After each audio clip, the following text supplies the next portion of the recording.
Pero bueno, entonces hasta aquí. ¿Dudas con lo que hemos visto? O sea, ¿dudas con el repaso de oraciones subordinadas? No, de mi parte no, profe. No, bueno, quienes sientan que tienen dudas, pues ya saben, por favor, vayan apuntándolas.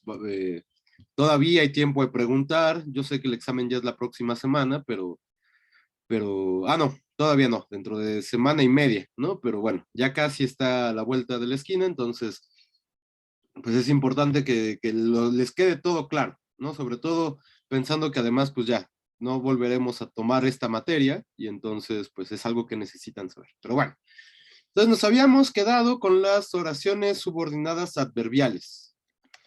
Y ya habíamos distinguido entre las propias, las impropias. Miren qué bien, ya escribe mi computadora. Impropias. ¿Y cuál sería la última clase que nos faltaría de las oraciones adverbiales? Las cuantificativas. Las cuantificativas, exactamente. A ver, espérenme tantito porque ya me hice yo bolas con mis words.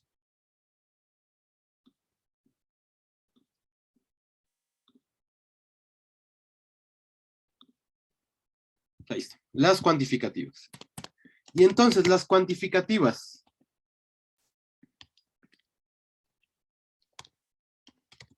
¿Qué dicen o qué expresan las oraciones cuantificativas en general?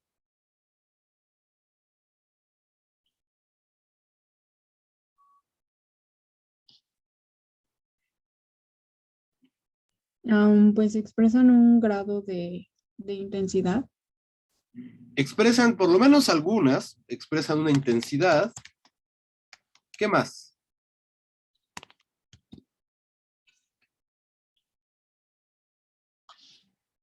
Bueno, si quieren, antes de terminar de entender qué expresan, ¿qué tipos de oraciones cuantificativas tenemos? Las consecutivas y las comparativas. Tenemos las consecutivas.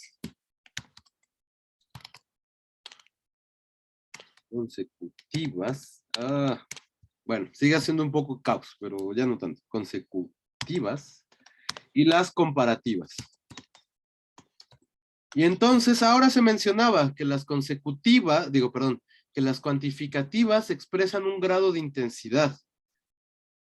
Respecto de cuáles de estos dos tipos es en realidad cierto lo de la expresión del grado de intensidad. La primera. Exacto, respecto a las consecutivas van a expresar particularmente un grado máximo que ha alcanzado la acción.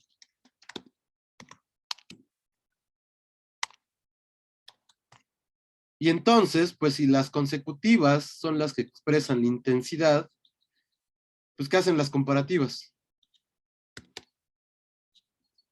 Comparan.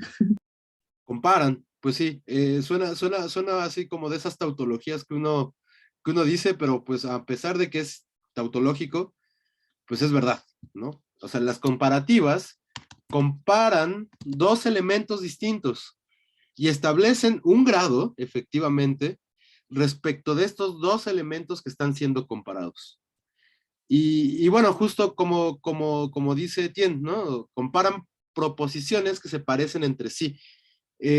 Quizás no necesariamente proposiciones, en la medida en que no necesariamente son elementos lógicos cargados de verdad o de falsedad, sino que podríamos pensar ya en términos mucho más filosóficos, lógicos, son entidades, ¿no? O sea, sobre todo lo que hacemos al comparar es comparar entidades, aunque es verdad que va a haber veces que podemos comparar proposiciones, pero digamos, no es la parte nuclear de lo que expresan las oraciones comparativas. Pero, y lo que otro que apunte tiene en el chat, que es muy importante, la comparación se hace a través de elementos según una norma social, ¿no? Y habíamos dicho que esta norma social, bueno, pues va a ser un poco ambigua, digamos, en la medida en que, pues, o relativa más bien, en la medida en que, pues, uno está, digamos, pues no es lo mismo, lo decíamos, ser alto en México que ser alto en, no sé, en Finlandia, ¿no? Entonces, ni que ser alto en, no sé,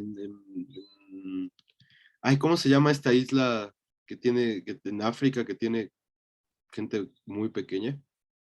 ¿Se acuerdan? A mí se me ha olvidado el nombre. ¿Madagascar? No, pero no es el nombre del grupo, ¿no? Bueno, no importa. Pero, o sea, no es lo mismo ser alto ahí que ser alto en México, ¿no? Entonces, efectivamente, esa comparación se va a hacer a través de elementos sociales. En términos sintácticos, ya distinguimos las consecutivas, las comparativas, que son parte de las oraciones cuantificativas. Ya dijimos que las cuantificativas expresan intensidad o hacen comparaciones, en cuyo caso, pues también es una expresión de grado de un elemento. Pero ¿qué otra cosa las va a caracterizar? Ya no necesariamente en términos semánticos, sino también en términos sintácticos.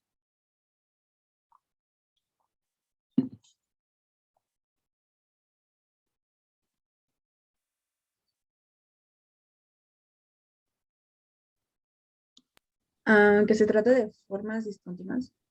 Se trata de formas discontinuas. Y Marisol, ¿qué significa eso? Que ahí es que no sé cómo, bueno, se componen de dos cosas, ¿no?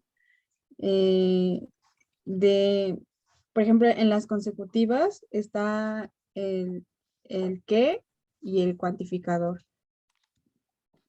Y en el caso de las comparativas, es, está el primer término de comparación y el segundo término de comparación.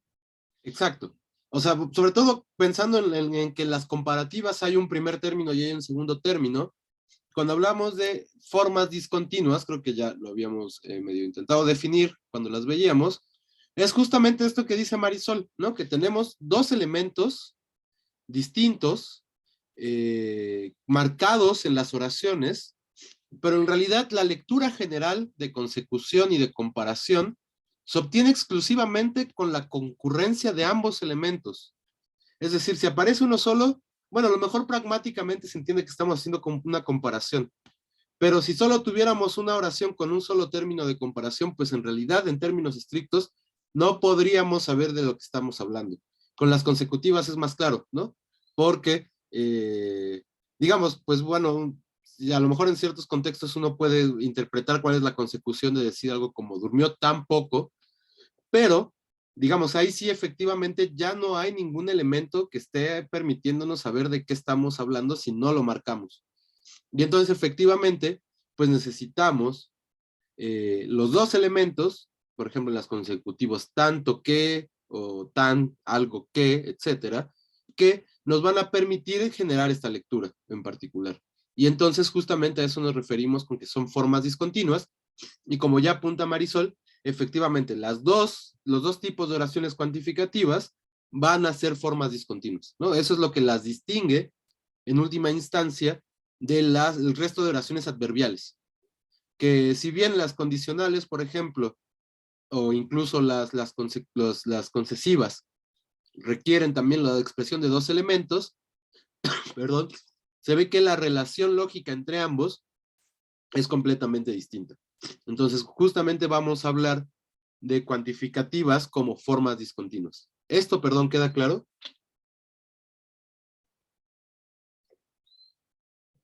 Sí. Bueno, entonces decíamos, las consecutivas lo que hacen es hablar de un grado máximo. ¿Cuál sería el ejemplo de una oración consecutiva?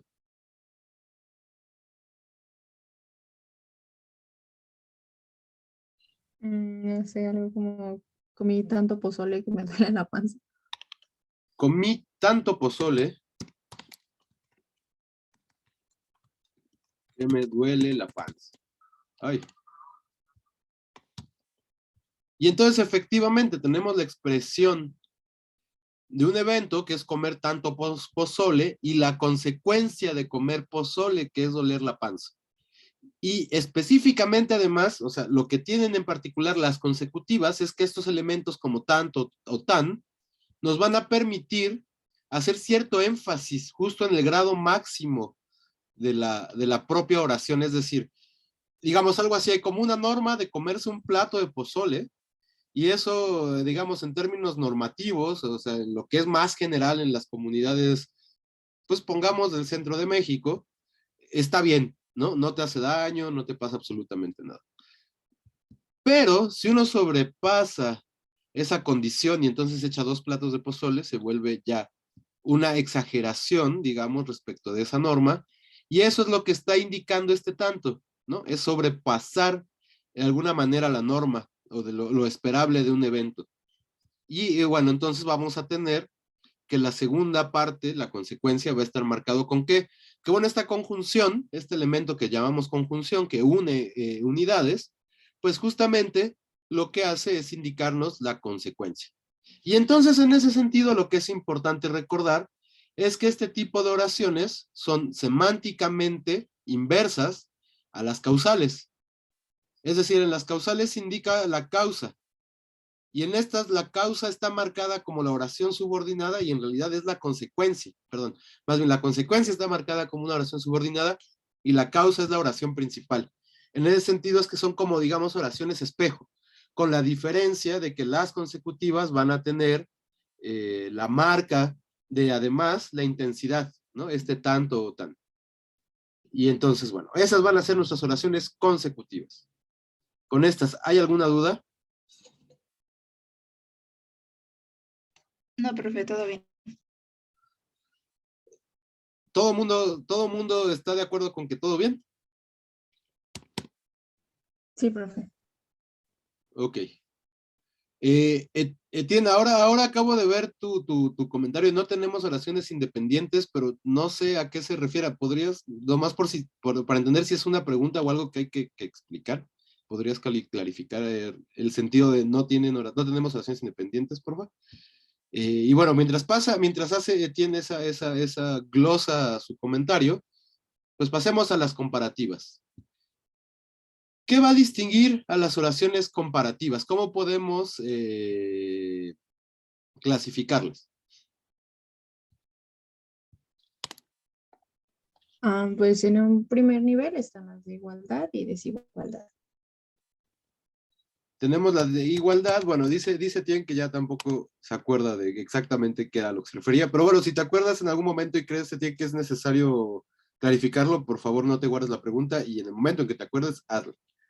Eh, por cierto, me salió que mi conexión es inestable, no se está trabando, ¿verdad? Ya no hace ratito, sí. Ok, bueno, también si empieza a pasar eso, avísenme para no hablar tan rápido. Entonces tenemos, como ya se dijo, las oraciones comparativas de igualdad y las oraciones comparativas de desigualdad. Y entonces las de desigualdad, además, ¿cómo las podemos clasificar?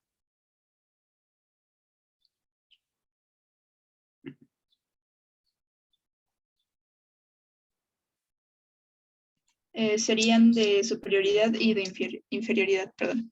Exacto, tenemos las de superioridad e inferioridad.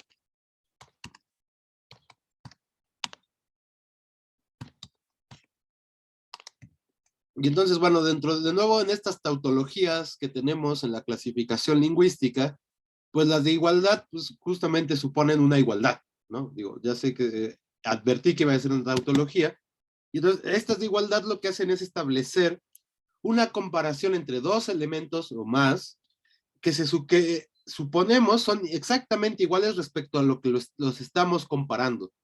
Y entonces en estas estructuras en específico vamos a tener construcciones con dos elementos.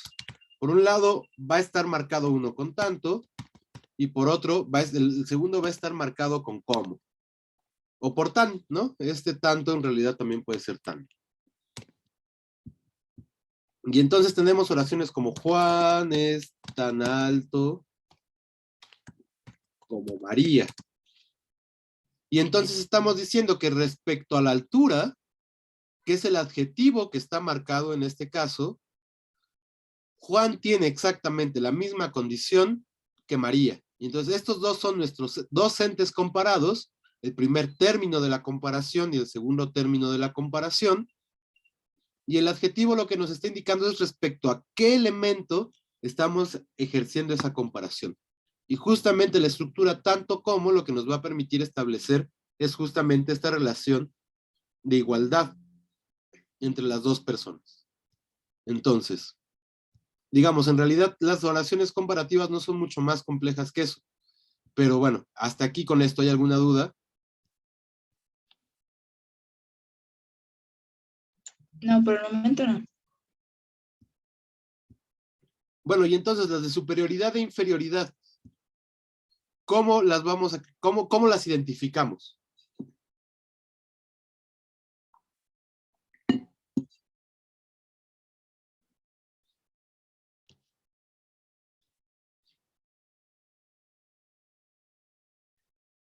¿Qué Eh, carácter? Perdón. Ay, no, perdón. Bueno, por ejemplo, las de superioridad van a utilizar más que, y las de inferioridad van a utilizar menos que. Efectivamente, ¿no? Las de superioridad tienen, por un lado, el elemento más, y el segundo elemento marcado con qué, y las de inferioridad van a tener el menos, y el segundo elemento marcado con qué. Y habíamos dicho que en realidad de estas dos, pues digamos que una entraña, que entrañamiento es un fenómeno lógico también, entraña a la otra, ¿no? La de superioridad entraña a la de inferioridad, y la de inferioridad entraña a la de superioridad. Es decir, si yo digo Juan es menos alto que Pedro, no, bueno, perdón, con la de superioridad empecemos. Juan es más alto que Pedro. Lo que estoy indicando aquí es que en realidad, y esto es lo que vamos a empezar a ver, nomás acabemos rápidamente la coordinación, que es el tema de hoy. Aquí lo que estamos indicando es que en realidad la nueva información es Pedro, y ya sabemos la altura de Juan. Pero esta también implica que es verdadera la opuesta. Pedro es menos alto que Juan. Y entonces esta lo que nos está indicando es que Juan es nueva información en realidad. Y la altura de Pedro pues ya es conocida. Pedro es un referente particular. Digo, perdón, es un referente ya conocido. Y entonces, bueno, estas van a ser esta serie de oposiciones particulares entre estas oraciones, pero en realidad, bueno, pues sí las podemos distinguir formalmente, es decir, por la estructura particular que tienen, justamente a través de los tipos de elementos que emplean en la comparación. Entonces tendremos que más indica superioridad y menos indica inferioridad. Y entonces, pues en realidad, digamos otra vez, respecto de estas oraciones, pues no tenemos mucho más que decir, más que estas son nuestras oraciones cuantificativas adverbiales. Y si esto es verdad, este es el último tipo de oración subordinada, y por lo tanto, ahora sí, después del repaso que duró casi tanto como duró la explicación de cada uno de los tipos de oración, hemos terminado las oraciones subordinadas. Eso se merece un aplauso. Bueno, ya Marisol puso ahí el signo de fiesta, pero bueno, no, aunque no se crean, sí es importante esto es un tema bastante complejo, creo que lo han visto ustedes, y bueno, es importante por otra parte tenerlo claro. Entonces, hasta aquí, con las oraciones subordinadas, ya toda la categoría de oraciones subordinadas. ¿Hay alguna pregunta? Salvador, por favor. A mí me llamó la atención esa oración que acabas de decir, esta explicación duró casi tanto como, ¿esa cómo la podríamos clasificar? ¿Como de igualdad, desigualdad? ¿Qué pasa con esa? Es una gran pregunta. A ver, déjame le escribo. Duró casi tanto como la explicación original, ¿no? O como la clase, pongamos así.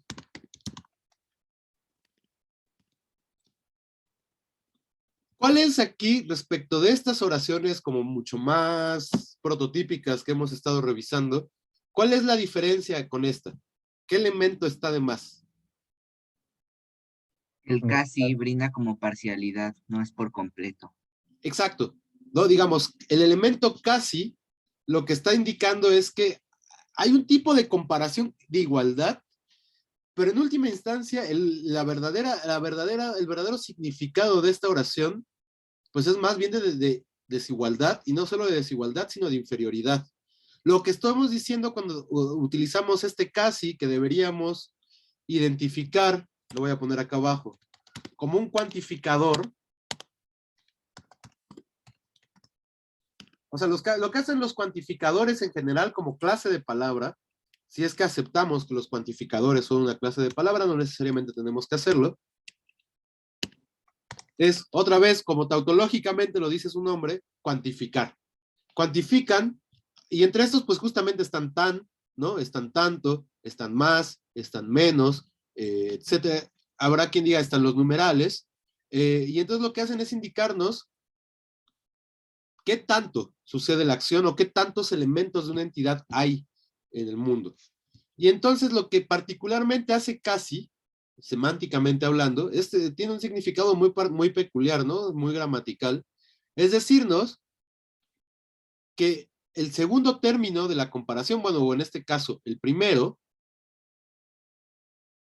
sí, el primer término de la comparación, tiene una cercanía parecida de intensidad al segundo término de la comparación, pero no llega del todo a ser exactamente el término o la intensidad del término segundo de la comparación. Por lo tanto, en realidad estamos hablando de una inferioridad, o sea, justamente en la medida en que no llega hasta allá. Curiosamente, la construcción se parece mucho más a las de igualdad, tanto como, pero justamente, digamos, podríamos o formalmente, si quisiéramos ser así muy estrictos con nuestra clasificación, diríamos que esta es de igualdad, justamente porque utiliza los mismos elementos que las de igualdad, tanto como. Pero si nos interesa más bien su relación semántica pragmática, es decir, el significado y el uso que tiene, pues este casi nos va a hacer claramente la lectura de desigualdad y entonces tendríamos que clasificarla así. Y entonces, digamos, aquí hay de nuevo, yo lo que espero que se vayan de esta clase, digo, en serio lo espero, que se vayan con la idea de que, o con la claridad de que lo que uno quiere decir y quiere significar no necesariamente es como lo termina uno expresando, ¿no? Y entonces, por un lado tenemos las restricciones sintácticas y por otro lado el mundo abierto de la semántica queriendo codificarse de las maneras posibles que encuentra. Y entonces, bueno, aquí otra vez se ve esa desigualdad entre uno y otro de los elementos, ¿no? Y entonces, bueno, otra vez, formalmente esta es una oración de igualdad comparativa, pero semánticamente se ve que es de desigualdad. Y entonces, pues ahí habría que decir exactamente lo que acabo de decir, que formalmente parece una cosa y semánticamente en realidad es otra. Bueno, qué bueno, Dani. Lo que dice Dani es que siempre en la clase, después de la clase se va uno poniendo atención lo que dice la gente. Sí, también espero que esa sea la enseñanza de la clase, que hay que escuchar a los demás, ¿no? Y ver qué cosas raras dice. Pero bueno, fuera entonces de la pregunta, no sé, Salvador, perdón, ¿se respondió la pregunta? Sí, sí la respondió, profe. Gracias. Ok. ¿Alguna otra duda con esto?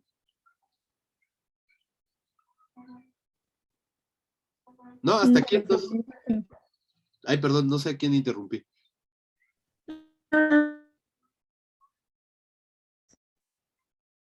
Y ahora no sé si mi internet falló o el internet de quien estaba hablando porque se trabó. Pero fuiste tú, ¿verdad, Marisol? Sí, Ok, bueno, pero no hay dudas entonces. Ok. no.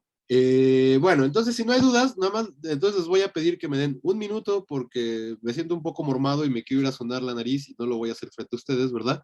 Entonces, denme un minuto, ahora vuelvo y empezamos con el tema de coordinación. Entonces, espérenme tantito. Sí, profe, no hay problema.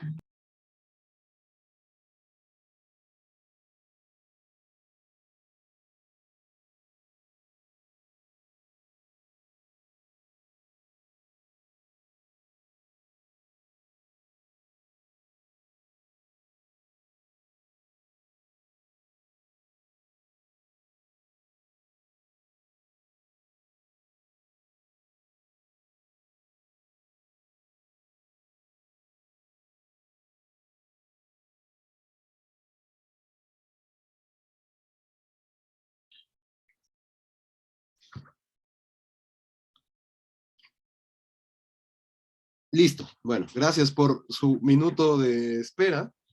Pero bueno, entonces, podemos reconocer dos procedimientos distintos que hacen las lenguas, uno de los cuales pues es justamente el particular que hemos estado viendo en las últimas clases, ya no sé cuántas, que es la subordinación.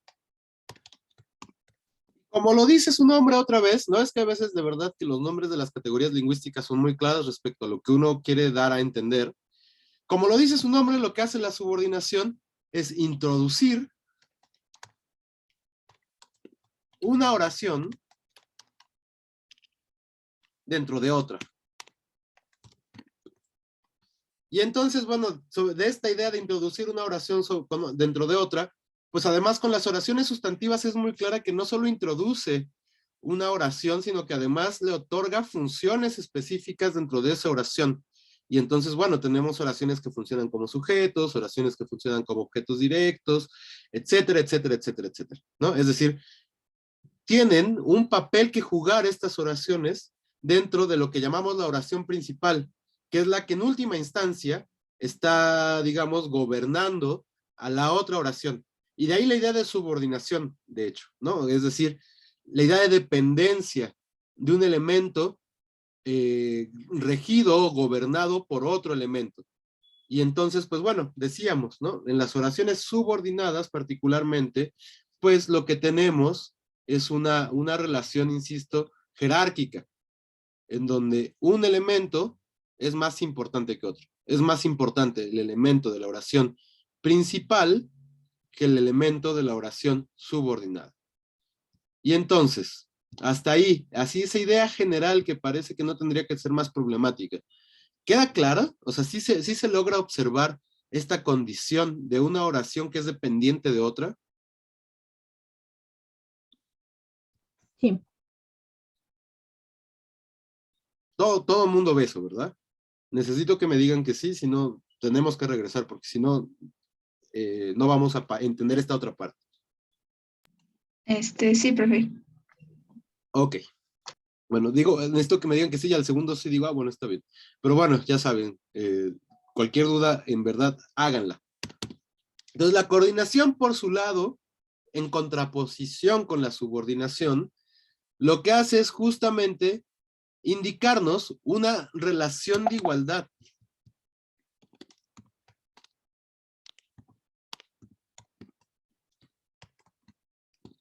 Y entonces aquí, cuando coordinamos elementos, ya no estamos ante la presencia de uno que depende de otro, sino en realidad estamos diciendo que los dos elementos tienen el mismo valor.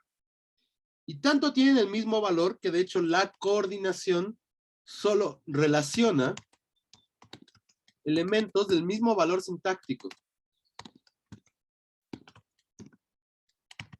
¿A qué me refiero cuando digo que relaciona elementos del mismo valor sintáctico? Me refiero a que van a tener exactamente la misma posición dentro de la estructura a la que pertenecen, van a tener exactamente la misma situación, la misma característica. Va a haber casos en que no necesariamente son iguales en términos de su categorización. Vamos a ver ahora, podemos tener sintagmas prepositivos con sintagmas adverbiales coordinados. Pero funcionalmente, en términos de la sintaxis, pues sí están ejerciéndose o son muy parecidos estos elementos. Por lo tanto, en realidad entre ellos no va a haber una relación pues jerárquica, sino que más bien vamos a tener una relación que los termina poniendo en condiciones de igualdad. La diferencia y las características que van a tener la coordinación, que es lo que justo vamos a desarrollar en unos minutos, es que además algunos de estos elementos también tienen valor lógico, digamos. Y entonces son operadores que hacen lo mismo que hacen pues los operadores en la lógica, es decir, nos ayudan a construir ciertos elementos y ciertos contextos y ciertos complejos respecto a los cuales se pueden establecer operaciones en realidad. Y entonces justamente eso es lo que nos van a estar marcando los elementos que llamamos conjunciones coordinantes. Y entonces esto supone que el resto de conjunciones que hemos estado viendo en las últimas semanas, pues les podemos llamar en realidad conjunciones subordinantes, porque justamente lo que hacen es subordinar elementos. ¿Cuál es así? Si alguien algún día, como si eso pasara, ¿no? Pero si alguien algún día en una fiesta les pregunta, oye, ¿cuál es la conjunción subordinante así, menos marcada, más clara del español? Pues bueno, ¿qué? ¿No? Hemos visto que aparece en un montón de lados indicando una relación de subordinación. Con la coordinación, bueno, pues digamos, vamos a tener por lo menos 4 diferentes tipos de operadores según el tipo de coordinación que estemos estableciendo. Antes de pasar, antes de pasar a establecer cuáles son esos tipos específicos de coordinación, pues bueno, primero me interesaría que viéramos que justamente podemos establecer relaciones de igualdad entre los elementos. Y entonces, por ejemplo, podemos hacer oraciones como el niño y la niña comen mucho. Podemos hacer relaciones como el niño come mucha pizza y tamales. O podemos hacer relaciones como el niño come mucha pizza y duerme mucho.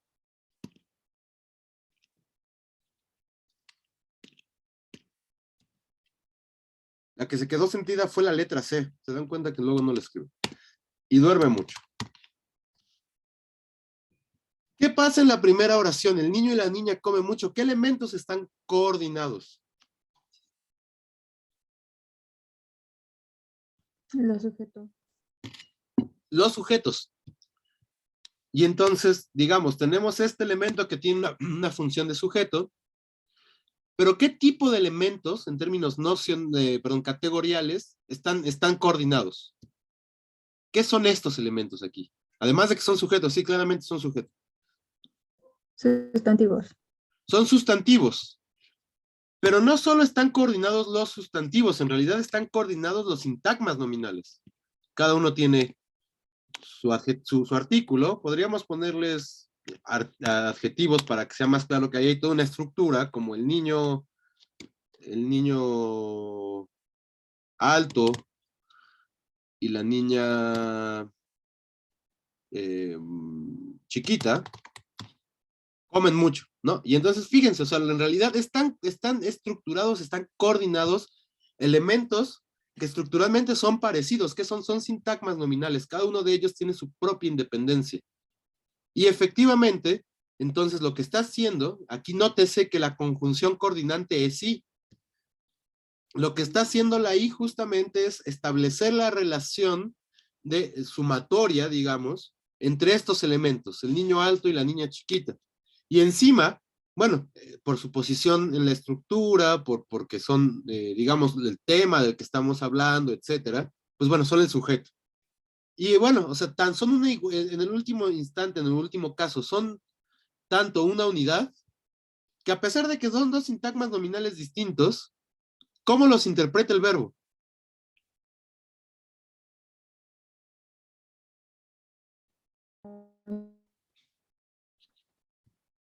Un plural. Exacto, los interpreta como una unidad plural. Y por lo tanto, miren, no había visto que Kiara también ya había dicho que justo eran sintagmas nominales los que estaban unidos. Sí, efectivamente son sintagmas nominales. Y son tan una unidad que el propio verbo es consciente de eso y entonces dice, yo tengo un sujeto plural. Y entonces la concordancia del verbo se va al plural, ¿no? Entonces, fíjense cómo justamente eso nos permite observar que, pues esto es un solo elemento que tiene una misma condición, tiene una misma estructura y están unidos por un elemento que es ajeno, eso es muy importante, es ajeno a la estructura. ¿Por qué digo que es muy importante? Porque a diferencia de las oraciones, de las conjunciones subordinantes, que suelen formar parte de la oración subordinada, las conjunciones coordinantes no van a ser parte de los elementos que se coordinan, son elementos autónomos, son en última instancia, pues eso, marcas que nos están diciendo que tenemos que hacer una operación sobre estos elementos. ¿Cuál es, en este caso, con la I, la operación que estamos haciendo? Sumar, ¿no? Es una operación otra vez entre lógica y matemática. Bueno, la lógica y la matemática, pues en realidad están muy relacionadas, ¿no? Y en ese sentido, pues la lengua también. Pasemos, bueno, este ejemplo, se observan las características, empiezan a ver las diferencias respecto de la subordinación y la coordinación. Sí, pero Profe. Ok. El niño come mucha pizza y tamales. ¿Qué estamos coordinando aquí?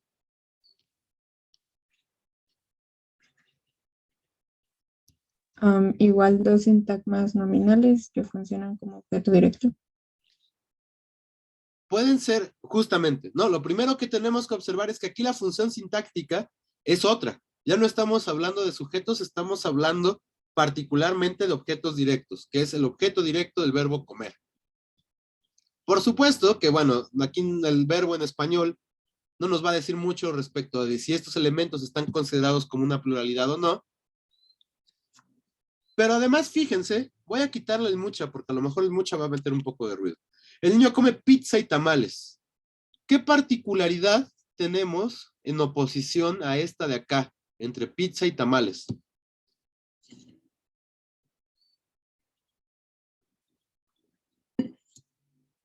Que uno es plural y otro singular.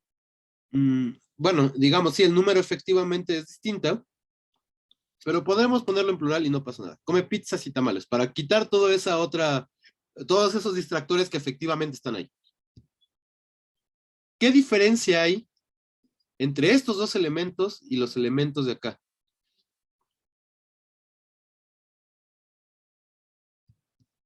¿Hay adjetivos en estos? ¿Hay artículos en estos? No, efectivamente, estos son lo que luego llamamos algo así como nombres escuetos. ¿Qué significa un nombre escueto? Que no tiene artículo.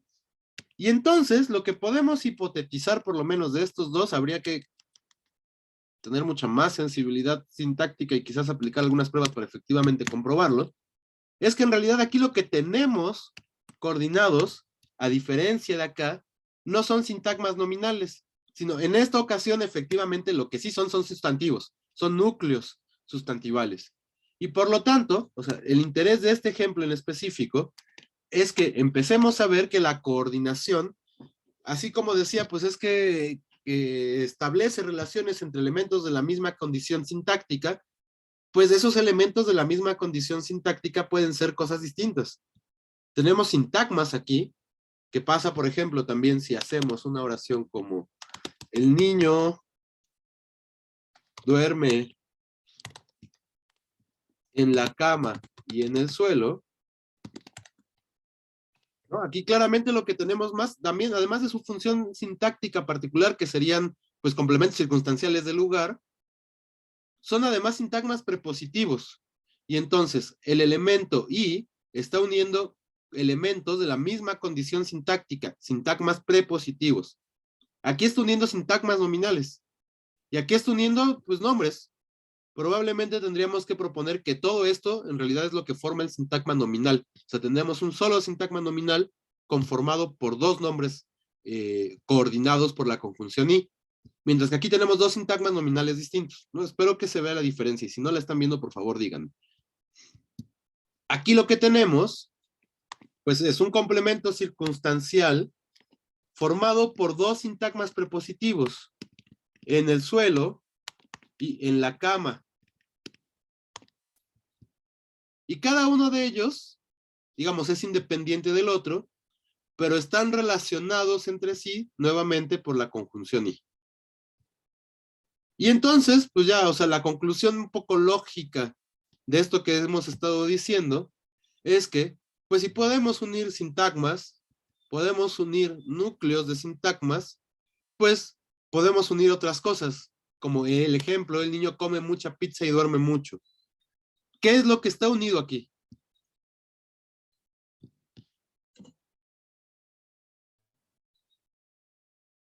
Los verbos, bueno, son dos oraciones por completo, ¿no? Son dos Con un oraciones verbo por cada completo. una. Efectivamente. Bueno, en realidad, Dani, o sea, nada más para ser justos, no por precisar absolutamente nada, sino solo porque habría que decirlo. Aquí hay una discusión acerca de si son dos sintagmas verbales o son dos oraciones. Vamos por ahora, para no meternos en camisa de 11 varas respecto a esa discusión, vamos a asumir, como hace Dani, de hecho, decir que son dos oraciones. Y entonces, pues en última instancia, lo que tenemos que observar es que así como podemos coordinar elementos muy chiquitos como sintagmas nominales o nombres, bueno, sintagmas prepositivos son nombres, pues efectivamente podemos coordinar oraciones. Es más claro, para que salvemos un poco la discusión que yo mismo ya estaba metiendo, si coordinamos cosas como, y fíjense, Kiara justamente escribe en el chat que si son sintagmas verbales, yo insisto, es que en realidad podríamos decir las dos cosas, y básicamente ahí la distinción va a ser muy teórica, ¿no? O sea, ahora por eso nos vamos a meter en eso. Pero donde claramente hay oraciones es en cosas como el niño duerme mucho y la niña duerme poco. Claramente en esta cada una tiene su sujeto, a pesar de que el verbo es el mismo, y por lo tanto podemos pensarlos como dos elementos completamente independientes. Otra vez, exclusivamente relacionados por la conjunción y. Y entonces, pues justamente lo que nos interesa, ahora que estamos viendo estructuras oracionales complejas, pues es justamente esta idea de poder coordinar oraciones. Digo, que quede claro que se pueden coordinar otros elementos, pero en este preciso instante lo que nos va a importar es la coordinación de oraciones. Entonces, hasta aquí, con la idea de coordinación, ¿hay alguna duda?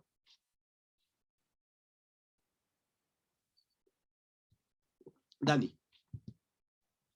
¿Sería válido entonces también hacer, digamos, una coordinación de sintagmas adverbiales? Por ejemplo, lo hizo rápida y ágilmente. Sí, y esos son muy particulares por el mente, efectivamente. Rápido, ¿y cuál fue el otro adverbio, Dani? Perdón. Ah, rápida y ágilmente. Rápida y ágilmente. Esto, efectivamente, así como lo observa Dani, es la coordinación entre dos sintagmas o dos elementos que podríamos suponer son adverbiales. ¿Dónde está el conflicto con esto? ¿Dónde está la particularidad de esta construcción?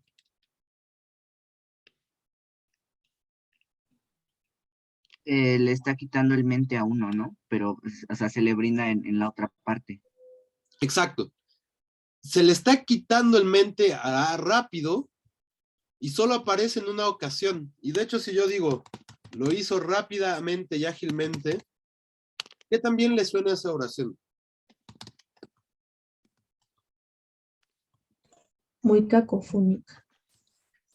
Ok, bueno, sí, es que no es gramatical, efectivamente no es gramatical, pues se entiende, se interpreta, sí podríamos decir como es muy poco inadecuada, quizás nuestro criterio ya mucho más estético es que es hasta cacofónico, ¿no? Y eso es problemático en realidad, porque nos hace preguntarnos, ya aquí vámonos a hablar de morfología ahora un poco por Dani. Gracias. Lo digo porque me gusta, ¿no? Entonces, y no hemos hablado mucho de eso. El problema es qué hacemos con este mente. ¿Por qué solo aparece en uno de ellos? ¿Ustedes qué opinan?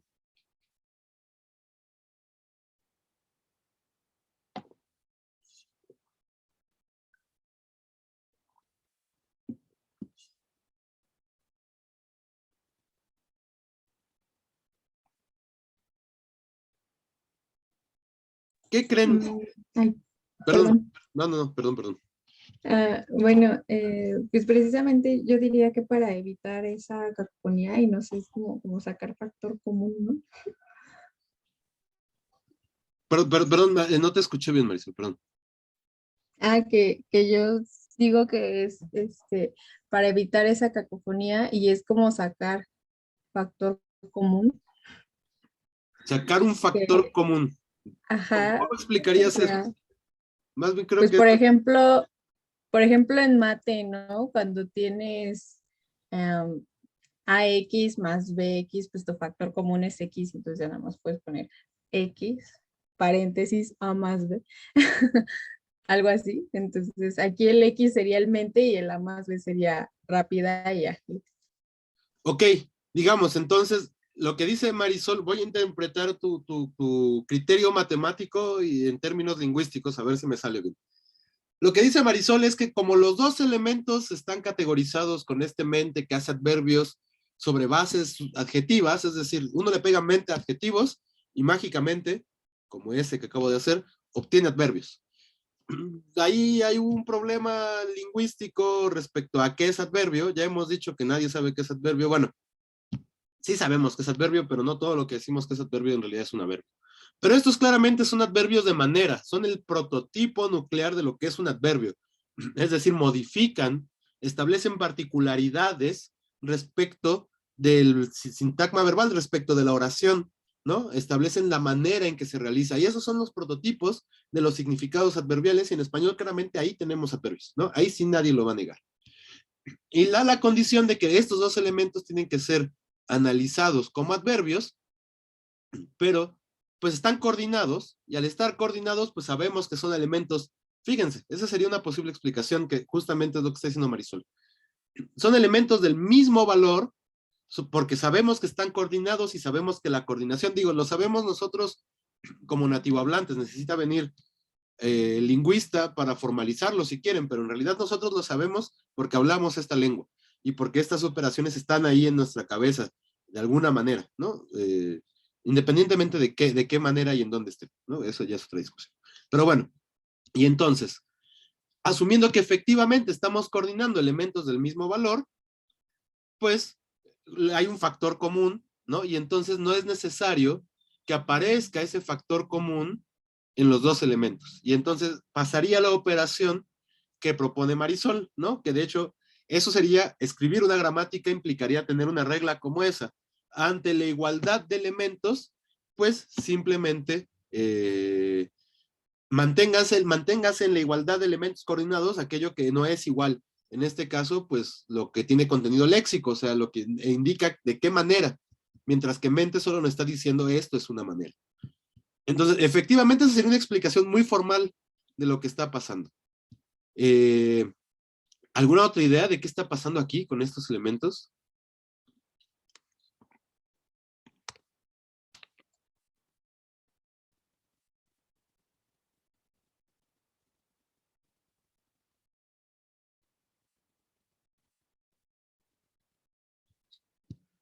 El problema, vamos, no es, o sea, justo porque es lo voy a decir como problema, porque justo es un criterio lingüístico que es muy importante, que hay que tener en cuenta para cierta clasificación. El problema con ese análisis, que por otra parte puede ser muy formalizado y lo que en lingüística llamaríamos de repente como muy elegante, es que cuando coordinamos elementos con el mismo valor, pues eso no pasa, no necesariamente pasa lo que está diciendo Marisol. Es decir, podemos decir el niño y el perro, pero por supuesto que no decimos algo como el niño y el perro, pensando que ambos tienen singular masculino, ¿no? Este es como lo que querría yo buscar en este ejemplo, que es absurdamente agramatical. Entonces, no necesariamente es verdad que teniendo factores comunes, como en este caso el género, al coordinar, pues lo que es común se vaya. Y entonces esto supone un problema para el análisis de rápidamente y ágilmente, o bueno, más bien de rápida y ágilmente, porque pues lo que estamos diciendo es que si esto pasa, tendría que pasar en muchos otros lados de la sintaxis, y efectivamente no está pasando. El problema justo, sí, Salvador. Bueno, es que ya no quiero como meterme mucho en controversia, pero iba a decir como ejemplo la oración de arriba del niño duerme mucho no, es el niño come mucha pizza y duerme mucho. Por ejemplo, ahí estamos dejando fuera el niño y estamos, bueno, damos por entendido que nos referimos al mismo niño. Efectivamente, no es una controversia, Salvador, es de hecho un problema bastante interesante, y por eso justo decía que hay una discusión respecto a si estos dos son dos oraciones o no. Tenemos esto que marcamos como núcleo vacío, y entonces hay que asumir que lo recuperamos de acá del contexto, ¿no? Y entonces la pregunta es, ¿en verdad está ahí este núcleo vacío o no está ahí este núcleo vacío? Ahora, vamos a hablar específicamente de estos casos un poquito más adelante, entonces lo voy a reservar por ahora, pero es verdad, lo que observa Salvador es muy importante. Y lo digo, además lo reservaré para no olvidar esta pregunta de acá, que es bastante interesante, pero antes de regresar a eso, Dani. Y es que también me puse a pensar ahorita con esa oración, que podríamos hacerlo también con otros elementos, ¿no? Porque, por ejemplo, nosotros acostumbramos a decir, un ejemplo, el niño come y duerme mucho. Y lo que queremos decir es que ese mucho va a afectar tanto a comer como a dormir. Y no decimos el niño come mucho y duerme mucho. O sea, si no decimos el niño come y duerme mucho. Ese es otro gran criterio. Oigan, ya ustedes ya están empezando a ser lingüistas, les felicito, porque efectivamente todo lo que están diciendo es bastante importante y son problemas con el análisis, o sea, son los elementos y los problemas que uno va a un congreso y así, cuando ya llega si Chomsky muy decidido a decir, no, pues ya resolví esta sintaxis, aquí está mi nuevo modelo gramatical y mi oración básica para saber que esto es gramatical es esta, ¿no? Y entonces pues ya cualquiera le dice como, oiga, pero yo sí digo eso, ¿no? O sea, por supuesto que yo sí lo digo. Entonces, pues esos son los conflictos que vienen en los análisis, sobre todo en los formales. Entonces, qué bueno que ya no entendí el último chat, el último texto de Marisol, ahorita regresamos. Pero sí, no, muy bien, qué bueno que ya están desarrollando esta sensibilidad. Supongo que además ayuda mucho que siendo traductores, pues trabajamos o trabajan siempre con lengua, y entonces pues nace más sensibilidad. Voy a regresar de nuevo al caso que observaba Dani ahorita más al ratito, porque es otra vez, es más o menos la misma pregunta que la de Salvador, entonces las podemos juntar, pero me interesa la de mente nada más porque ya me metí yo en ese conflicto y ahora me siento obligado a dar una respuesta, digamos, ¿no? Entonces, digamos, tenemos el análisis propuesto por Marisol, en la cual, pues, coordinados elementos del mismo nivel, pues bastaría solo indicar un elemento o una vez el elemento que les da estatus sintáctico. Asumiendo que eso pudiera ser verdad, ya vimos que no necesariamente es así, hay momentos, sobre todo en la morfología, donde esto no pasa, de ahí esta marca de lo que necesariamente es común, a esos niveles, que además es lo que estoy intentando comparar morfemas, ¿no? Que es como asumimos mente, pues no pasa en otros elementos de la sintaxis, ¿no? Sobre todo, por ejemplo, el género, el número no están marcados así. Entonces, una posible respuesta, mucho más funcional que formal en realidad, recuerden, hay dos grandes escuelas en lingüística peleadas, nadie sabe exactamente a qué se refiere una y otra, pero sabemos que estamos peleados y no nos aguantamos los unos a los otros, es que frente a una respuesta formal, mucho más matemática, también podemos empezar a dar formas funcionales, en donde lo que nos interesa es tal cual como aparece la oración y los elementos así los queremos analizar. Y entonces, desde una respuesta funcional a este conflicto, lo que tendríamos que decir es que mente no es un sufijo como generalmente lo tratamos, ¿no? O sea, si hacemos un análisis morfológico, yo asumo que lo hicieron el semestre pasado y que efectivamente llegaron a esta conclusión, pues tendríamos que decir que tenemos una base nominal, adjetival, y un sufijo mente que genera adverbios justamente sobre bases adjetivales y que pues es un sufijo derivativo. Es decir, eso de sufijo derivativo sí queda claro, ¿verdad?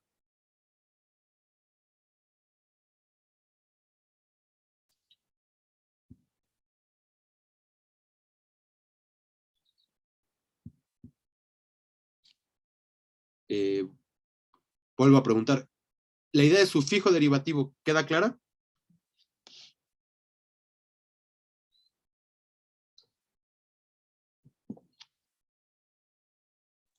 Sí, profe. ¿Sí? Ok. Bueno, entonces, espero que no haya sido un avionazo, ¿eh? Entonces, este sufijo derivativo lo que hace es cambiar el estatus de este elemento, de la base a la que se fija, y recategorizarla como adverbio, ¿no? Eso sería el procedimiento que hacen estos elementos. Pero casos como el que ha sido apuntado aquí, nos obliga a pensar que en realidad no es un sufijo, porque justamente le está dando estatus a estos elementos que están coordinados, que tienen valor adjetival, y entonces le da estatus al complejo de elementos. Y basta con que aparezca una vez, entonces por lo tanto no está fijado, no está pegado a este en particular, sino a todo el sintagma que está coordinado. Tenemos tenemos una especie de sintagma adjetivo que tiene pegado este elemento que nos está indicando. El sintagma adjetivo tiene que ser interpretado con valor adverbial. Por supuesto, en los casos más usuales en donde solo aparece, por ejemplo, rápido, pues es que el sintagma adjetivo está compuesto solamente por un elemento. Y entonces no vemos que en realidad el mente está pegado a toda la construcción superior y no al elemento que tiene su propia su propia estructura.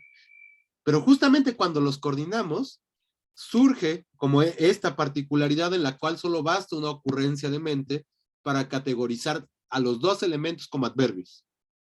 Por lo tanto, por este comportamiento sintáctico particular y por su distribución y este proceso que hace de categorizar a toda una estructura compleja, en realidad decimos o querríamos decir que mente es un clítico. ¿Qué es un clítico? Es otra cosa que nadie sabe, pero que nos gusta utilizar en lingüística porque suena muy pro. Bueno, digo, tenemos algunas ideas de qué es un clítico, pero incluso es una de esas cosas que están a discusión todo el tiempo y que, pues en un congreso puede haber dos lingüistas que se maten por una definición de esta cosa, ¿no? Entonces, no lo voy a intentar definir, voy a intentar nada más dar algunas características de los clíticos. Ya habíamos visto algunos, el o de objeto directo son clíticos. Lo que importa, en términos por lo menos de la pronunciación, es que estos elementos pues son, digamos, tonalmente, prosódicamente medio raros y además no pueden aparecer por sí mismos. Entonces, si uno pregunta algo así como, ¿cómo hiciste la tarea?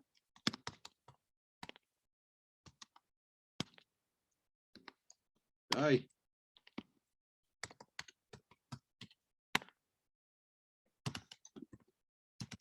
O sea, uno puede dar un adverbio sin bronca, ¿no? Así decir, bien, y ya, no pasa nada.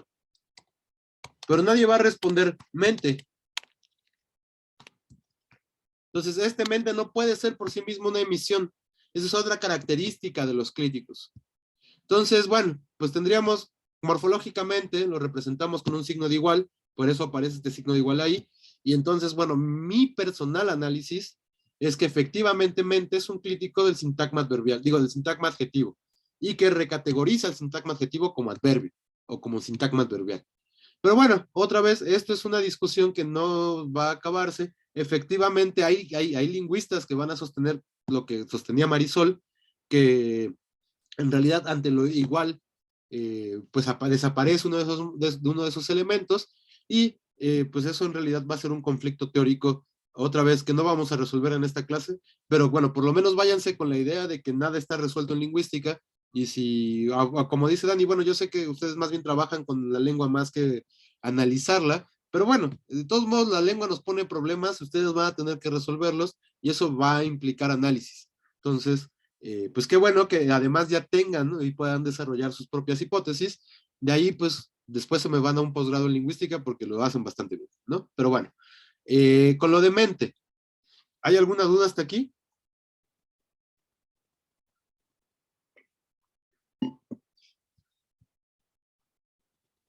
De mi parte no, profe. Digo, yo sé que fue una cosa así que vino medio de la nada y fue a la nada, pero bueno, ya que lo tocamos, pues quiero saber si quedó claro. Perdón. ¿Cómo, Simón?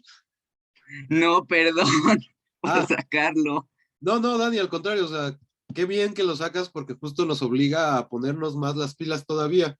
Y justo, pues, o sea, lo que yo quiero insistir es que además lo están haciendo bastante bien y por lo tanto, pues podemos meternos en estas honduras sintácticas que bueno, por lo menos sepan que el maestro lo disfruta meterse en estos problemas, ¿no? Ya no sé si ustedes lo estén disfrutando, pero pues bueno, yo sí. Y ya, pues ya en última instancia, pues ya después de que llevamos 2 años y medio por Zoom, pues por lo menos disfrutar las últimas clases de Zoom, ¿no? Ya no nos queda de otro. Pero bueno, eh, entonces, bueno, hasta aquí decía, no hay ninguna duda, ¿verdad?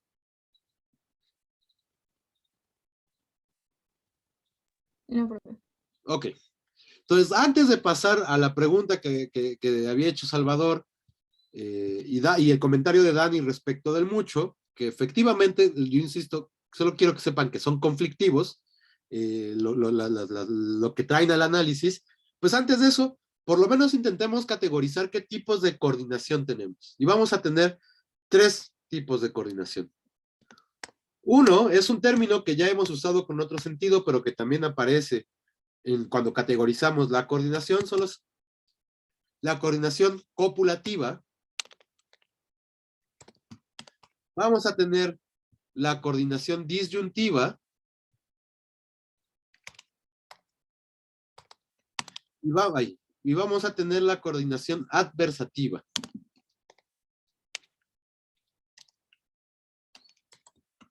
así, básicamente por pura intuición, la I, la conjunción I, ¿a cuál de estos tres elementos pertenece? A la copulativa. Efectivamente, a la copulativa.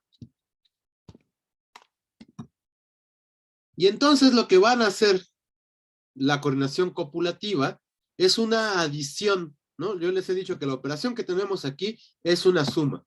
Y bueno, vamos a tener en realidad dos elementos. Por ahí habrá algunos otros tantos quizás, pero básicamente son dos elementos que van a hacer esta adición. Ahí donde, aquí. ¿No? Entonces, la copulativa es una adición. Y por un lado vamos a tener la conjunción I y su contraparte polar. Llamamos polaridad a lo que cuando cambiamos de algo en positivo a negativo. Entonces, su contraparte polar es Ni. Y por supuesto, hay particularidades con estos elementos. Si coordinamos varios, como perro, gato, silla y mesa, pues bueno, aquí así haciendo de nuevo alusión al análisis de Marisol, efectivamente aquí estamos eliminando de todos lados lo que es común, que es la idea de coordinación, y solo va a aparecer al final del último elemento. Pasa lo mismo con el negativo.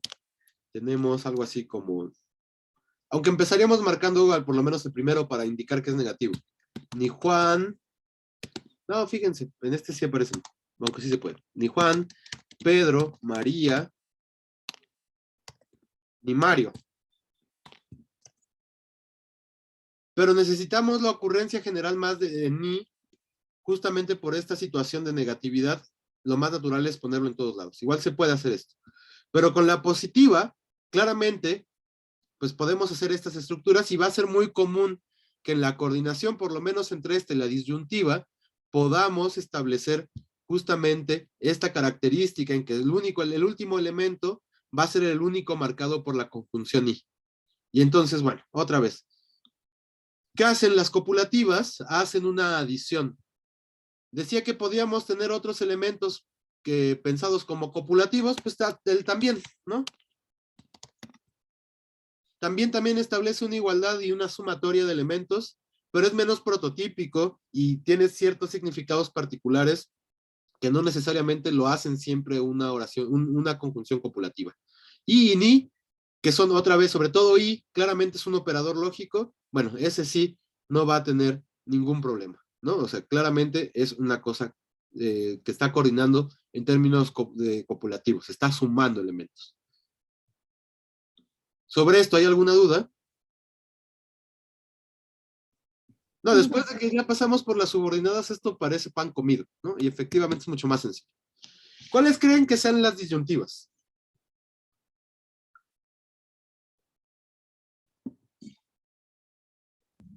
Ahí es donde entra la O, ¿no? Exacto, aquí es donde entra la O. Y tendremos, pues, por lo menos otro que va a ser justamente un elemento discontinuo, que va a ser este, ya.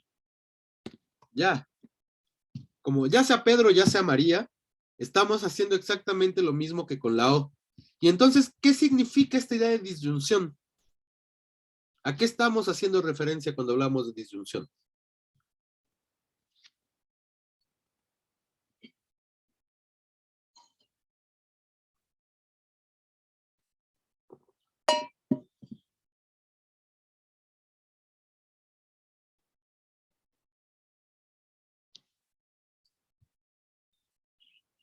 Como una posibilidad de elección. Es una posibilidad de elección, efectivamente. Digamos, bueno, una forma también de decirlo es que es una alternativa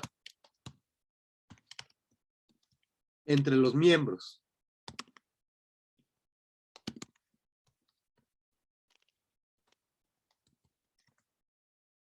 Y entonces justamente lo que nos están indicando es que podemos elegir una u otra. Pero las formas de elección, y aquí es donde la lógica y la lengua ya no empatan, porque en términos lógicos solo existe una forma, pero lingüísticamente lo utilizamos de muchas otras, ¿no? Bendita lengua, es que vamos a tener dos tipos, insisto, de disyunción. Una inclusiva y una exclusiva. Como los términos son transparentes, pues les voy a preguntar, ¿ustedes qué creen que sea la inclusiva y la exclusiva? O en una coordinación disyuntiva.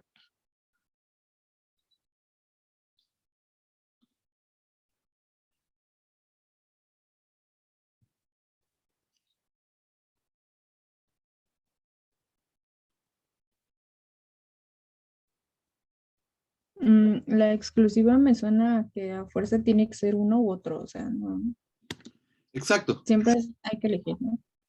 exacto. En la exclusiva lo que tenemos que hacer es, o sea, la elección de uno de los miembros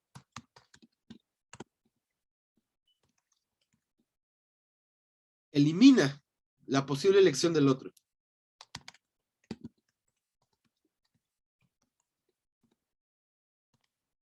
Y entonces esto podría ser algo así como votas por el PG o por Anaya, ¿no? O sea, no puedes elegir votar por los dos a la vez. Al elegir uno, excluyes al otro. Digamos, es una condición, este es un ejemplo muy claro, porque es muy transparente, porque uno solo puede votar por uno, ¿no? Entonces, claramente ahí hay una exclusividad. Colin, sí, perdón. Como cuando dicen va a querer papas o ensalada. Va a haber papas o ensalada. Y entonces, ¿qué pasaría ahí, Colin? Va a querer. Ah, va a querer. ¿Y qué pasa ahí en ese contexto, Colin, en particular? Que solo puedes elegir una u otra. Exacto, no puedes elegir, bueno, no, dependerá de qué tan buena onda sean los del restaurante, que uno le dice, ahí se pueden los dos, o como en los tacos de guisado, ¿no? Que uno le dice arroz o frijoles, y entonces uno puede decir, se pueden las dos, y habrá una buena onda que sí pongan los dos, ¿no? Entonces, fíjense que ahí justo, pues uno juega incluso con la adversación, digo, perdón, con la disyunción, para decir que pues tú me estás dando a elegir una opción u otra, la estás leyendo como exclusiva, pues yo te voy a dar una interpretación inclusiva a ver si funciona, ¿no? O sea, en realidad, fíjense todas las cosas que podemos hacer con la lengua, ¿no? Pero efectivamente, el ejemplo de Colino o este que me salió a mí un poco más naturalmente, lo que nos están indicando es que hay una elección que elimina la otra elección. Y por lo tanto, esa es la idea de exclusividad. Lo cual, de alguna manera, también entraña qué es lo inclusivo en esta condición disyuntiva, ¿no? ¿Qué sería?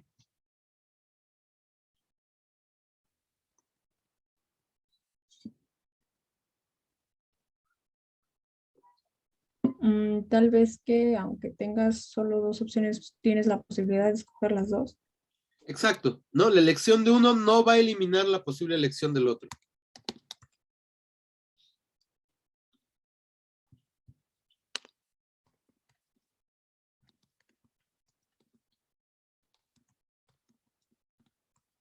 Un ejemplo de una coordinación, de una disyunción inclusiva, ¿cuál podría ser?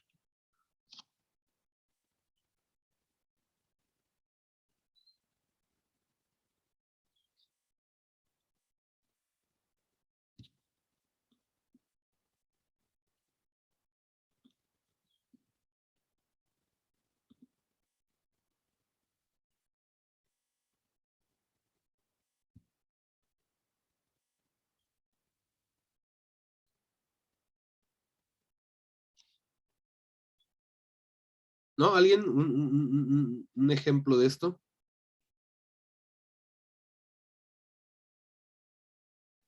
Por ejemplo, cuando, no sé, vamos a invitar a alguien a comer y le preguntamos, ¿quieres papas, hamburguesa o los dos?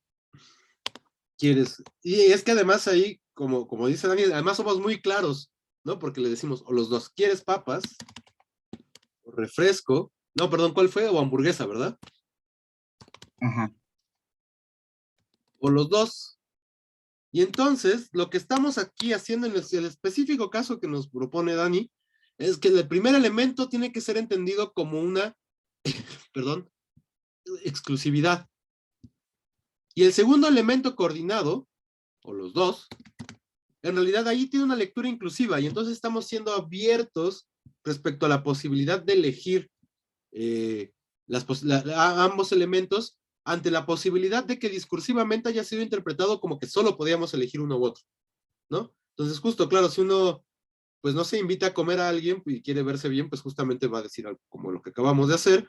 Si uno es un poco tacaño, pues más bien no va a decir esto, ¿no? O sea, también ahí tendrá que llenar el mundo de sus intereses.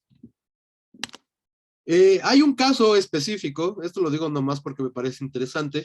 En México existe otra forma inclusiva de la disyunción, que es la conjunción IO, ¿no? Entonces, uno va ahí por el mundo y entonces así, pues no sé, dice quesadillas y luego tienen cono sin queso, IO sin queso, cosas así. Y entonces, bueno, justamente, ¿qué hacemos cuando decimos IO?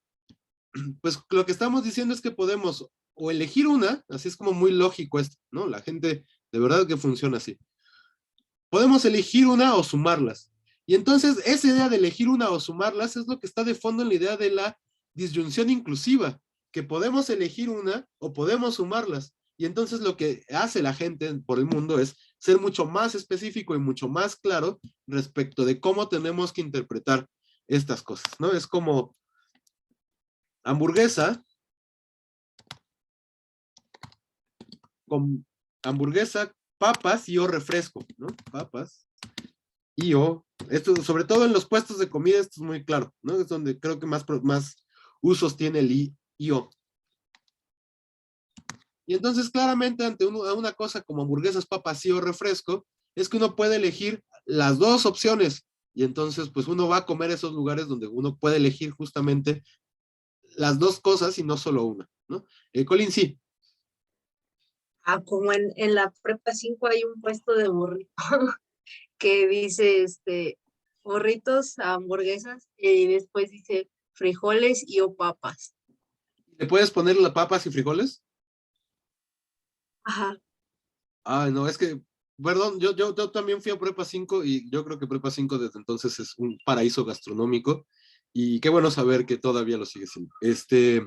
Sí, efectivamente, les digo, como que por alguna razón este IO, sobre todo en el ámbito gastronómico, aparece en todos lados, ¿no? Y es una cosa, insisto, que incluso nos ayuda a elegir, ¿no? Como en este ejemplo de los burritos, pues le puedes poner las dos, pues sí, yo sí quiero ir a comer a los burritos donde puedo ponerle las dos cosas y no tengo que elegir o papas o frijoles, ¿no? O sea, es mejor poder ponerle dos. Entonces, bueno, ese fue nada más un circunloquio, porque me parece muy interesante el uso de IO, y habría que ponerlo en última instancia justamente en esta relación inclusiva, ¿no? Recuerden, ¿no? En última instancia, pues la lengua es lo que hacen los hablantes y no lo que los lingüistas queremos que hacen los hablantes. Marisol. Y por ejemplo, profe, ¿qué pasa cuando te dan varias opciones o la pregunta va a que vas a querer todo, pero uno especifica y dice, no, solo con tal, por ejemplo, no sé, los tacos, ¿no? Con todo y no, pues sin salsa o cuando incluso hasta te dicen, ¿no? Por ejemplo, los chilaquiles con cebolla, crema y queso, no, sin cebolla o solo con crema y con queso o algo así. Ahí, ¿qué pasaría? A ver, entonces déjame apuntarla porque si no, a ver, ¿quieres los tacos con todo? Así, porque además la verdadera interacción es, los tacos van con todo, ya para ponerle un verbo, van con todo. Y entonces uno respondería, sin salsa. Pero es que ese todo sería más semántico, ¿no? O sea, como que tú interpretas qué es exactamente ese todo. Porque el todo puede cambiar, no sé, puede cambiar el todo en tacos, si dices en flautas, por ejemplo, pues el todo podría ser Bueno, lechuga, crema y queso, ¿no? pero entonces tal vez aquí funcionaría mejor en vez de decir todo, decir como lo que te decía, ¿no? En el caso de los tacos con verdura y salsa.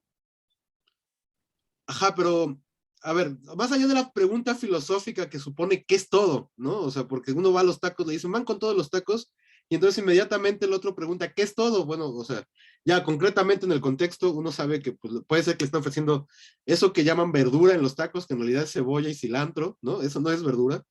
Puede ser salsa, habrá unos, ¿no? También dependiendo a qué tacos vayan, ¿no? Y cuáles tacos les gusten, donde pueden ser papas, pueden ser nopales, pueden ser frijoles, ¿no? O sea, sí hay una variación del todo. Pero más allá, ¿no? O sea, de esta pregunta acerca de qué es el todo, supongamos que lo sabemos, que en el contexto son los tacos a los que siempre vamos, ya así el del trompo ya es nuestro amigo, ¿no? Y entonces ya sabemos qué le ponen, ya no necesitamos preguntar qué es todo, le ayudamos al taquero a no meterlo en problemas filosóficos, ni nosotros nos metemos en problemas filosóficos, y entonces respondemos sin salsa. La cosa es que aquí no hay una coordinación, ¿no? Este sin tiene un estatus súper particular en español. La verdad es que yo creo que la gramática última, la verdad es que no he terminado de leerla porque la gramática de la RAE me aburre, pero me parece que esta incluso ya está catalogada como preposición. Efectivamente, este sin es una preposición, ¿no? Se comporta como el resto de preposiciones en español. Uno no puede decir, a no ser que tenga muy claro el contexto, sin. Pero bueno, para que uno diga sin así nomás, tendría que haberse una pregunta súper compleja, elaborada, en donde no podemos perdernos respecto a cuál es el elemento que va con sin, ¿no? Entonces, en realidad lo que tiene sin es que se comporta como, eh, como una preposición, y entonces aquí ya no tenemos ningún tipo de conjunción, ni de adversación, ni de disyunción, ni de copulación, nada, ¿no? Simplemente estamos diciendo una frase, un sintagma prepositivo como respuesta a la idea de si los tacos van con todo.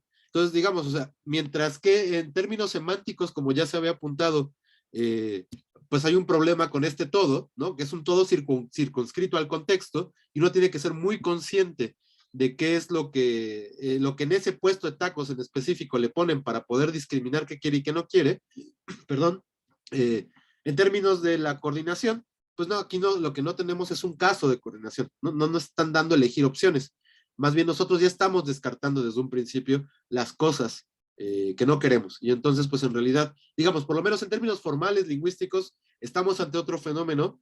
En términos pragmáticos, pues estamos exactamente ante el mismo fenómeno, ¿no? De ahí la relación con el IO, solo que además el enunciador es distinto, ¿no? Eso también es importante. Dani, perdón. Perdón, profe, ya me puso a pensar otra vez. Supongamos que el taquero no nos escuchó bien y nos pregunta, ¿con o sin? Y nosotros le afirmamos sin. Ahí sí podríamos usarlo independientemente. Es que ya me puso a pensar otra vez, profe, ya ve.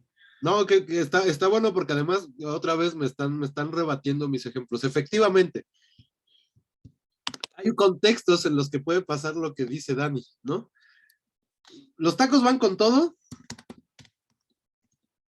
Ay. Es que de verdad, o sea, el simple hecho de ir a pedir unos tacos es lo más complejo en términos lingüísticos, ¿no? O sea, todo lo que hemos estado haciendo hasta ahora son ejemplos de gramática aburridos. La verdadera análisis está allá afuera en la interacción. Y qué bueno que lo están escuchando, ¿no? Los tacos van con todo. Y entonces uno responde bajo. O sea, hay que incluso además llenar de contenido este contexto, porque si no, no tiene sentido lo que vamos a hacer. Y entonces responde, lo voy a poner en mayúsculas, o bueno, como hacen en Facebook, entre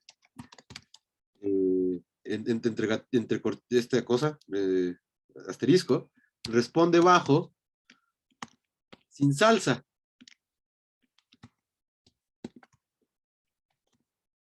Y entonces el taquero no lo escucha. Entonces otra vez, esta es una indicación de las cosas que están pasando en el contexto. El taquero no lo escucha. Y entonces, ¿qué preguntaría el taquero en realidad aquí? Bueno, yo decía, ¿con o sin? ¿Con o sin? Suponiendo que haya escuchado salsa. Ajá, tendría que haber eso, esa precisión es importante. El taquero solo escucha salsa.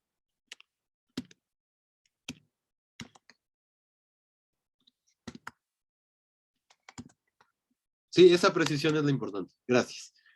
Y entonces pregunta, ¿con o sin? Y entonces aquí volvemos al mismo problema. Están puestos, o sea, aquí sí ya hay coordinación, fíjense, qué interesante, ¿no? Tenemos una disyunción. ¿Qué tipo de disyunción es? ¿Exclusiva o inclusiva? Exclusiva.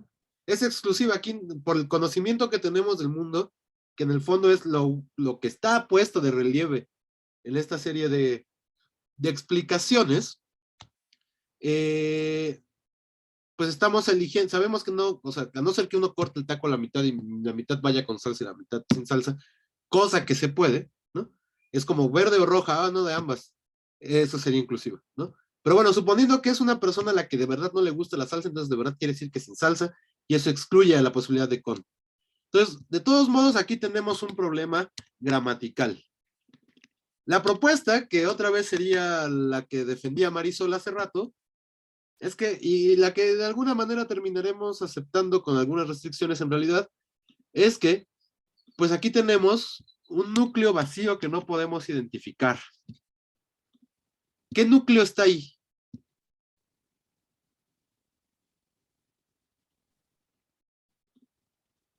El sustantivo, que sería salsa. Exacto, aquí está salsa, ¿no? O sea, podríamos poner, si somos muy formales, un índice a salsa, a este elemento, solo para decir que estamos identificando el elemento con este salsa que fue dicho anteriormente. Y claramente en este contexto, pues uno lo recupera justamente de las emisiones anteriores, del contexto del mundo, de los usos específicos, de la prototipicidad de las interacciones que uno tiene con el taquero. O sea, de verdad, a no ser que sean amigos o amigas del taquero, difícilmente van a tener una interacción que no sea con todo, sin salsa, deme dos de tripa, etcétera, etcétera, etcétera, ¿no?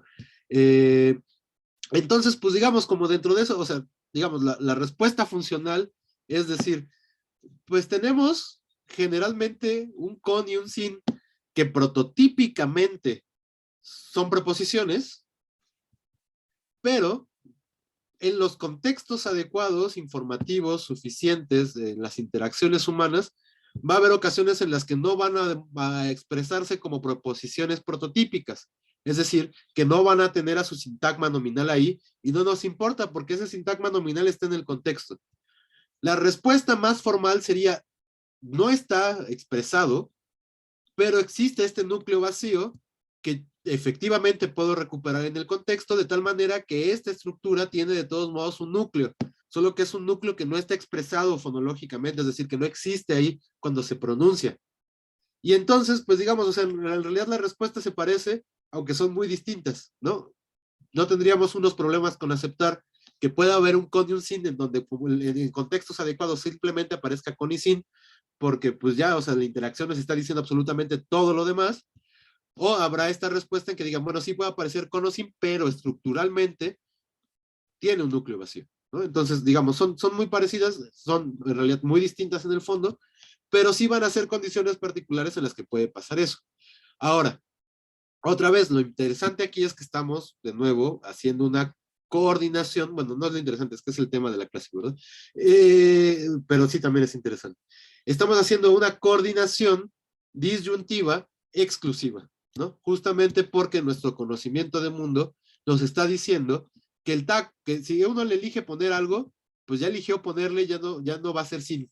Y entonces, lo interesante de esto es que las lecturas exclusivas e inclusivas no dependen de la lógica, ¿no? Si fuera muy lógico la lengua, todas las lecturas disyuntivas serían forzosamente exclusivas, porque la disyunción lógica es exclusiva.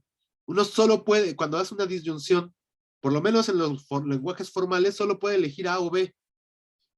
Lo que se ve claramente en la lengua es que como estamos, como personas hablantes interactuando en el mundo, eh, pues no necesariamente nuestras opciones están reducidas a elegir o A o B, sino que pues podemos elegir las dos, ¿no? Y entonces ahí vienen los taqueros buena onda que le ponen arroz y frijoles o arroz y papas o que te pueden decir que le pueden poner salsa roja y verde, etcétera, etcétera, etcétera, ¿no? El mundo es mucho más complejo y nuestra interacción lingüística es mucho más compleja que lo que pretendemos pensar de ella en términos lógicos, ¿no? Entonces eso es importante decirlo y es de esa relación justamente de donde vienen los dos tipos de disyunción, la inclusiva y la exclusiva. No, no son lógicas de nuevo, son completamente del uso lingüístico y de la interacción de los hablantes en el mundo, ¿no?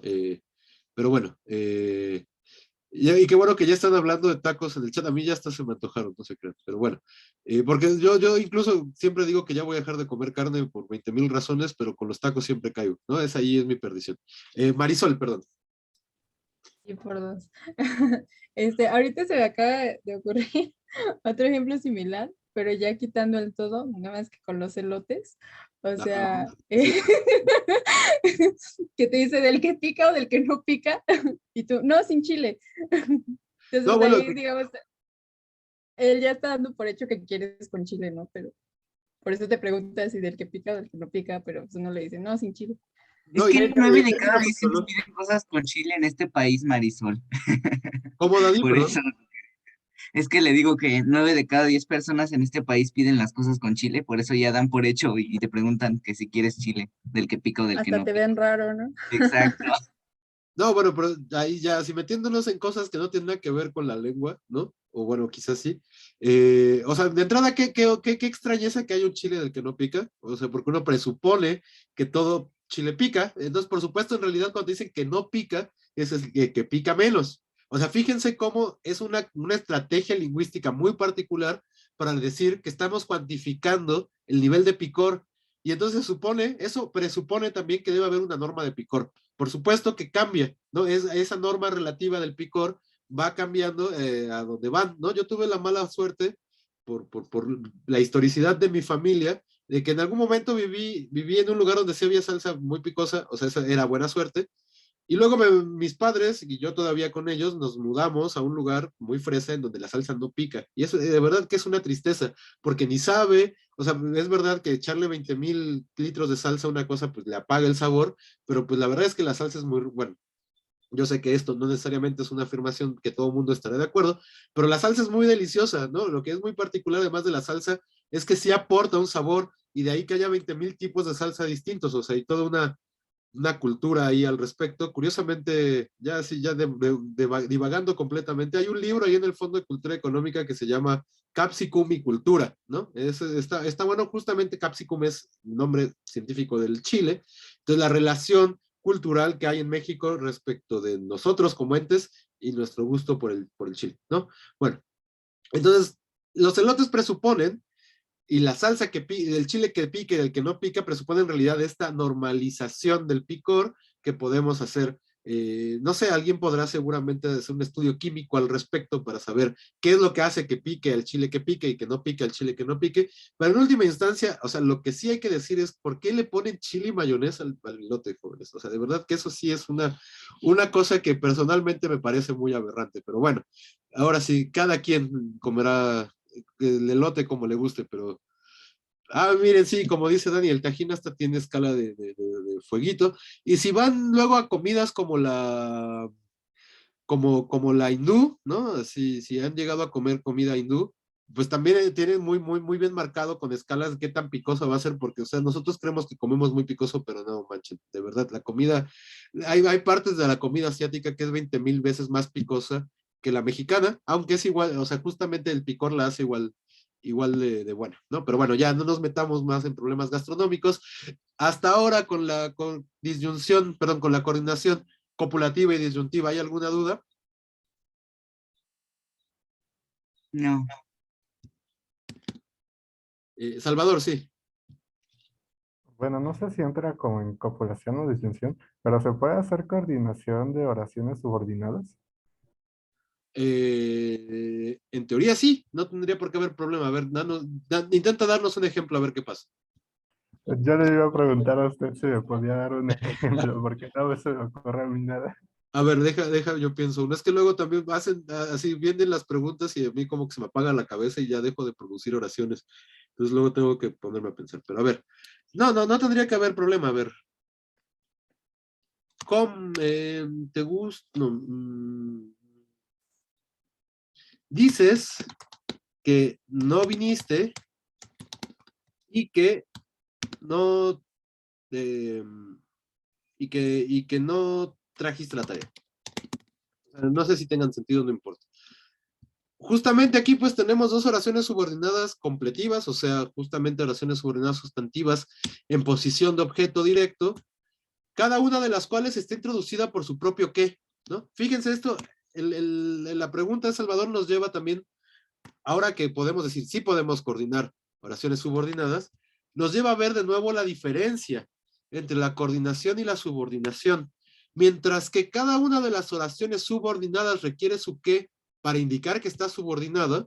Entonces, esto significa que está dentro de la oración, que es parte de la propia oración, con todo y que no tenga otra función sintáctica más que indicar que es subordinación.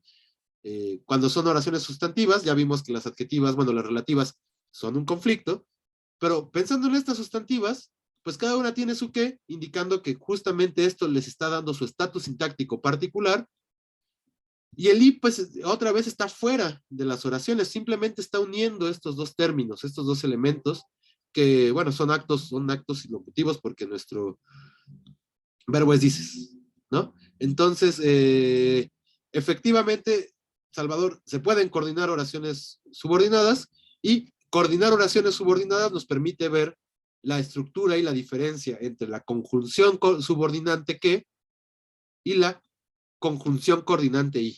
Entonces, no sé si la respuesta fue respondida y si alguien tiene alguna otra duda. Si la pregunta fue respondida, dije la respuesta fue respondida, ¿verdad? Perdón, si la pregunta fue respondida. Y sí fue respondida. Pero bueno, me surgió otra duda. ¿Podemos coordinar oraciones subordinadas como de diferente tipo? Por ejemplo, una relativa y una sustantiva, o una sustantiva y una adverbial. Tendríamos que suponer que las relativas y las adverbiales, cierto tipo sí, porque en realidad lo que hemos estado diciendo es que pues, son muy parecidas, básicamente son el mismo tipo de oración, solo que en diferentes funciones sintácticas. Entonces, en teoría esas sí podríamos, pero una relativa y una sustantiva no las podríamos coordinar.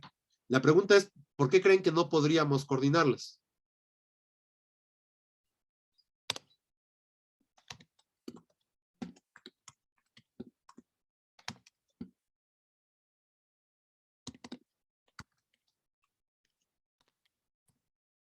¿Les parece, antes que nada, gramatical? Dices que no viniste y donde lo trajiste.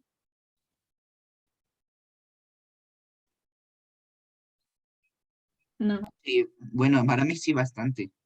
¿Te parece gramatical, Dani? Para mí sí. Ah, no, agramatical. Yo digo que es Gramatical. agramatical. Sí. Entonces, todos estamos de acuerdo que por lo menos naturalmente no diríamos esto, ¿verdad? Le puedo poner su asterisco. Ok. ¿Por qué creen que no podemos hacer esto?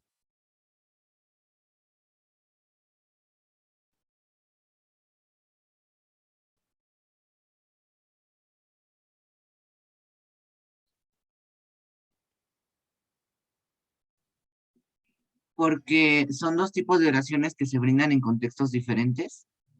Mm, ¿Puedes elaborar eso, Dani, por favor? O sea, por ejemplo, en la subordinada que no viniste, estamos intentando contextualizarla bajo, bajo la sabienda de que es sustantiva, ¿no? O sea, tiene la función de funcionar como un sustantivo, pero aparte también se relaciona con aquello que la persona está diciendo. Y en la segunda, cuando nosotros introducimos dónde, esa preposición de lugar, sería un poquito conflictiva porque no estamos tratando de decir aquello que la persona está diciendo, sino en dónde lo está diciendo. Entonces están en contextos completamente diferentes, muy alejados de sí. Y aparte son dos tipos de oraciones que no tienen ninguna relación ni semántica ni sintáctica en específico. Y sobre todo, gracias, Dani. Sí, efectivamente, nos estás dando la respuesta. Entonces, nada más voy a intentar terminar de redondearla. Justamente, o sea, lo que pasa es esto último que dice Dani, ni siquiera sintácticamente hay una relación entre esto. O sea, si uno se pone muy formal, muy chomskiano, a lo mejor sí podemos generar otra vez oraciones como las ideas furiosas verdes duermen, no, las incoloras ideas verdes duermen furiosamente, y decir, sí, es una oración posible de mi lengua, aunque no tenga sentido sintácticamente, está bien. Pero en este caso, ni sintácticamente tiene sentido esta construcción. Y justamente, como lo apunta Dani, tiene que ver con que, por un lado, que no viniste es objeto de decir, y por lo tanto lo que esperaríamos poder coordinar, como la oración de acá arriba, son otro objeto directo de decir o otra oración. Lo que sí podríamos decir es, dices que no viniste. Y no sé si específicamente esto es una coordinación o ya son marcas discursivas, ahí hay otro conflicto, De hecho, a eso vamos a ir apuntando poco a poco antes de, no, pues ya no vamos a llegar hasta ahí, pero esa va a ser la siguiente parte de la clase y las preguntas que fueron hechas acerca del mucho y el niño que no estaba en la oración. Pero bueno, puedes decir, dices que no viniste, ¿y por qué no viniste? O ¿y por qué lo dices? O también con lo de dónde lo trajiste, podríamos cambiar ese nexo, porque no funciona. O sea, podríamos decir, dices que no viniste en donde lo trajiste. Pero incluso ahí, Dani, Y a creo que lo mejor no está funcionando todavía la oración. Algo tiene raro. Perdón, perdón. ajá, eso ya estaría más cerca de funcionar, pero inclusive sí, todavía sería algo muy raro. Sería raro. Dejémoslo, o sea, más allá de la evaluación particular de la oración, algo raro hay en ella. Entonces, efectivamente, lo que tenemos que ver es que podemos coordinar elementos del mismo nivel y entonces aquí los elementos dispuestos a coordinarse siendo subordinados es que son complementos directos de decir y entonces eso sí puede coordinarse. Podemos coordinar oraciones y entonces tenemos, dices que no viniste, es una oración, ¿y por qué lo dices? Eso es otra oración que además incluso cambia su estatus pragmático, ya no es una oración declarativa, pasa a ser una oración interrogativa. Entonces, digamos, ahí también podemos coordinar esas cosas, pero claramente la que no nos sale es cuando intentamos pegar diferentes tipos de oraciones subordinadas. ¿Por qué? Porque no tienen el mismo nivel sintáctico y por lo tanto, la idea con la que empezamos a hablar de coordinación, que son elementos del mismo nivel los que aparecen pegados, pues aquí ya no se sostiene y por lo tanto, pues justamente sí parece ser una condición fundamental para hablar de la coordinación, que lo que estamos pegando, pues tienen exactamente el mismo nivel en la estructura. Y para que tengan el mismo nivel, pues deben ser la misma función, deben ser un elemento muy parecido y deben ser prototípicamente, aunque vemos que no necesariamente, del mismo nivel categorial, ¿no? O sea, sintagmas nominales, sintagmas prepositivos, sintagmas adverbiales, sintagmas verbales, oraciones, actos discursivos, y hay todo el mar de cosas que podríamos traer a colación en estas categorías. La pregunta es, Salvador, ¿se entiende esto? ¿El resto del grupo queda claro esto? Sí, profe, ya quedamos claro. Ok. ¿Hasta aquí alguna otra duda alguien? No, profe. No, profe. Ok. Entonces, para no de irnos sin por lo menos terminar de ver los tipos de conjunciones y de coordinación que hay, el último tipo que nos queda es la adversativa. ¿Adversativo les suena algo a ustedes? Como a No, profe. oposición. A oposición. Y justamente estos tipos de oracionales son oposiciones. Y esta sí específicamente, a diferencia de la disyunción y la copulativa, la adversativa es oposición. Aquí sí, como decía además muy al principio de la clase Tien, es entre predicados. Esto sí requiere forzosamente que sean oraciones, pues no puede uno hacer disyunciones entre miembros o entidades, ¿no? O sea, tienen que ser oraciones. Entonces, en términos semánticos podemos decir que es oposición entre predicados. Y entonces, ¿cuál creen que va a ser nuestra conjunción adversativa prototípica? Pero, efectivamente, pero es un operador que nos ayuda a establecer oposiciones entre una oración y otra. Por ejemplo, Juan come mucho. Estas que luego a la gente le causan envidia, ¿no? Juan come mucho, pero no engorda. Y entonces otra vez, no solo es la oposición entre el evento A y el evento B, o entre P y Q, sino además entre las relaciones lógicas y las implicaturas que hay en esta relación, ¿no? Porque, o sea, tenemos que conocer el mundo para saber que si digo Juan come mucho, puede que estoy diciendo que a lo mejor esté pues, más llenito, ¿no? Y entonces lo que estoy haciendo incluso es cancelar esas implicaturas que están con la relación del otro predicado. Y efectivamente, pues esta es el gran meollo del asunto con pero, ¿no? Que opera a muchos niveles, tanto proposicionales, meramente proposicionales, como a el contenido no expresado que viene en la relación entre estas oraciones, ¿no? Y entonces justamente, en última instancia, se parece a otro tipo de oración que ya vimos. ¿A cuál se parece?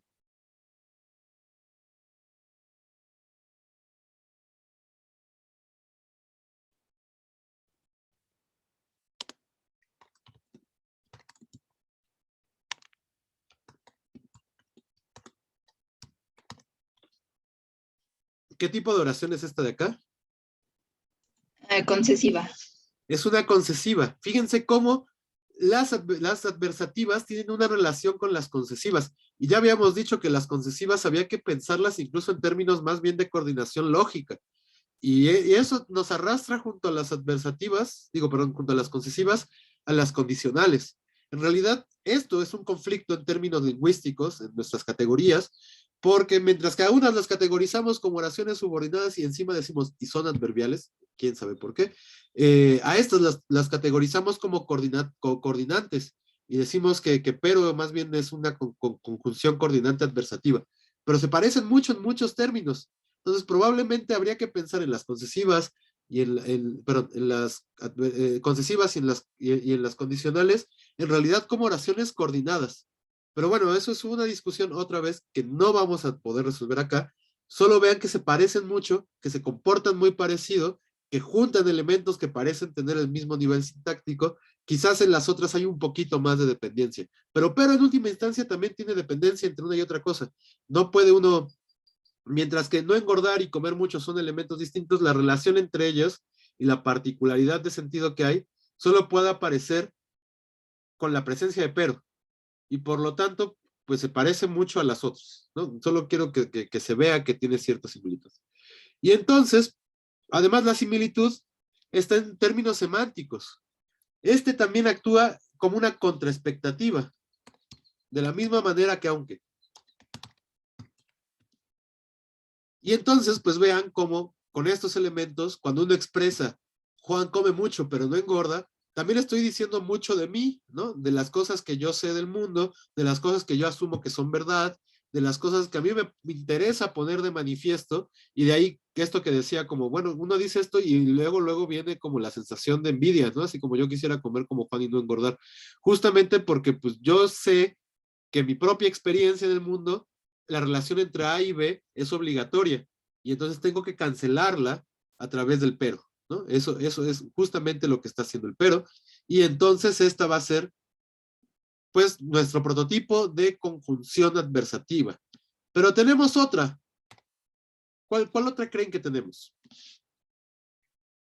Sin embargo, Sin embargo, es un poco más elaborada, efectivamente, también, una mucho más simple, que también empieza algo como sin. sí, ¿no? Sí, no, exactamente. Entonces vamos a tener pero y sino como nuestros prototipos de conjunciones adversativas. Efectivamente, sin embargo, esas no van a ser locuciones, no van a ser conjunciones, van a ser locuciones, ¿no? En estos también te vamos a encontrar ciertas locuciones con estos valores, pero pues lo que importa es sobre todo que veamos estos que son los prototipos, ¿no? Y entonces, que exista pero y sino, nos va a establecer o nos va a ayudar a establecer distinciones entre el tipo de adversación. Vamos a tener otra vez inclusivas y exclusivas.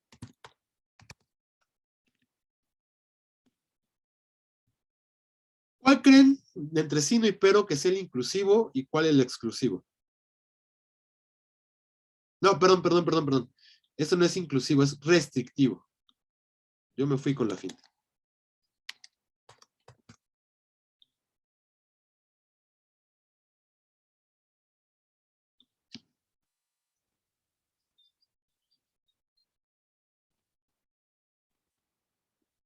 En la oración, Juan come mucho, pero no engorda. ¿Es verdad que Juan come mucho? ¿Os asumimos que es verdad esto?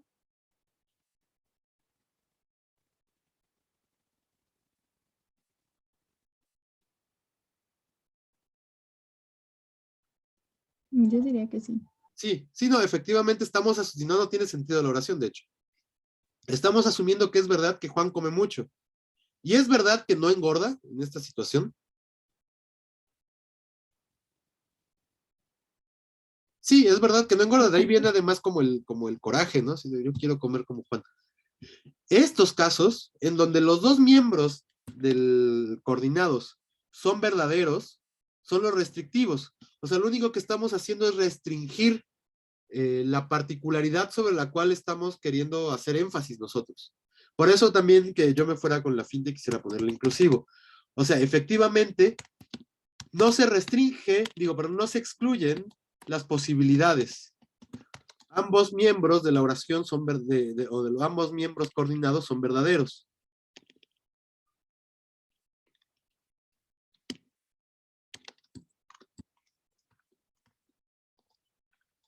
En cambio, si digo cosas como Juan no llegó, sino que se retrasó su vuelo,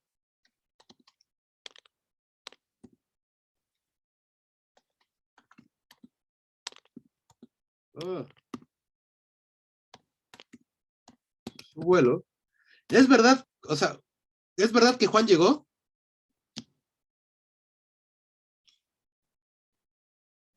No. No, no es verdad que hasta aparece no, ¿no? Hay que indicar, esto es así, la negación absoluta, tengo que indicar que esto no es verdad. ¿Es verdad que se retrasó su vuelo? Sí. Sí, sí es verdad. Entonces, en las exclusivas, solo uno de los miembros va a ser verdadero.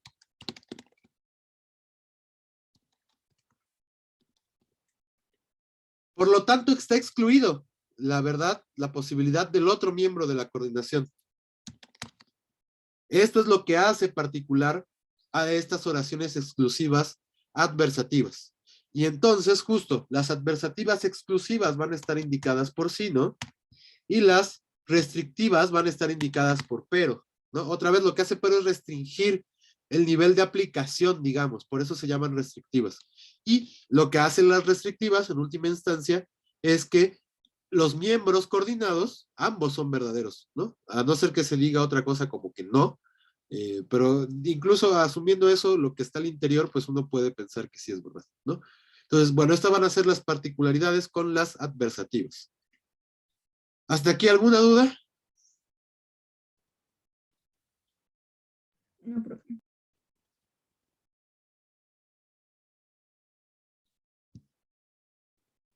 Bueno,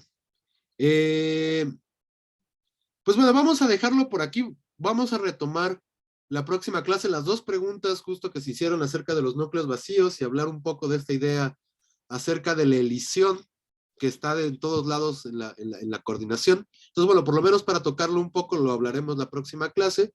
Y como me interesa que también veamos ciertos usos pragmáticos, vamos a empezar a ver algunos pequeños casos donde claramente no están coordinando estos elementos, aunque parece que sí, y pasaremos rápidamente a ver estructura informativa, y ya, eso va a ser todo lo que vamos a ver ya en el semestre.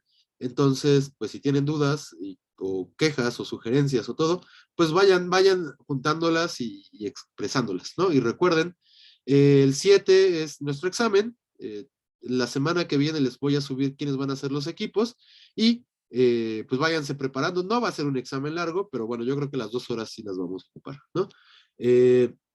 También nos decían, no sé qué también pueda funcionar eso, a lo mejor lo podemos pensar y hablar con la coordinación, que se podían ya pedir salones para ciertas cosas, ¿no? A lo mejor podríamos hacer el examen presencial.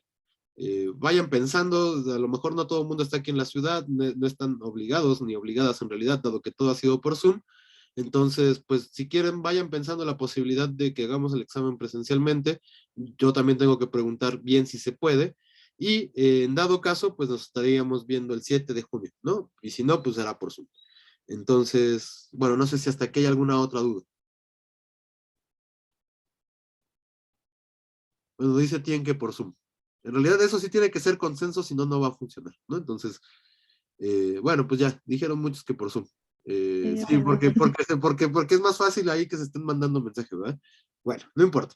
Entonces olviden de la posibilidad de tener el examen presencial, va a ser por Zoom, igual va a ser el 7 de junio, y pues ya, no tengo nada más que decirles por hoy, más que tengan un buen fin de semana y nos vemos el martes. Gracias, profe, que tengas bonito fin. Gracias, profe. Hasta luego. Gracias a ustedes también. Bonito día.